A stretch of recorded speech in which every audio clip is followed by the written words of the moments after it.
सभी को प्रणाम। आज मैं आपको सावित्री की कहानी सुनाती हूँ। सावित्री राजश्री अश्वपति की एकमात्र कन्या थी।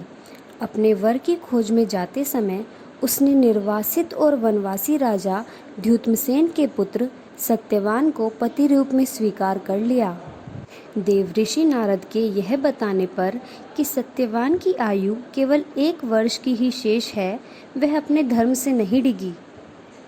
सत्यवान के साथ विवाह कर सावित्री जंगल की कुटिया में आ गई और अपना समय अंधे सास ससुर की सेवा में बिताने लगी।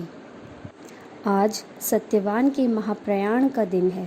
सत्यवान जंगल में लकड़ियां काटने चले तो सावित्री भी आग्रह करके साथ चल दी। सत्यवान को चक्कर आने लगा तो सावित्री उसका सिर अपनी गोद में रखकर आंचल से हवा करने लगी।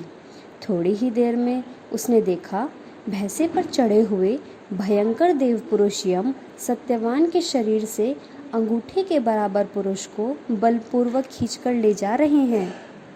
सावित्री भी यम के पीछे चलने लगी। यम के बार बार मना करने पर भी वह नहीं मानी।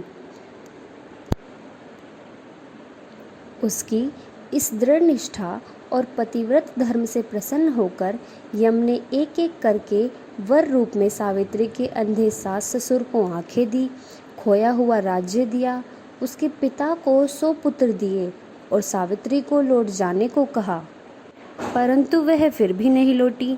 यमराज ने कहा, सत्यवान को छोड़कर जो चाहे मांग लो। सावित्री ने कहा, मुझे सत्यवान से 100 पुत्र प्रदान करें। यम ने बिना ही सोचे प्रसन्न मन से तथास्तु कह दिया। सावित्री ने कहा, मेरे पति को आप लिए जा रहे हैं और मुझे 100 पुत्रों का वर दिए जा रहे हैं, यह कैसे संभव है?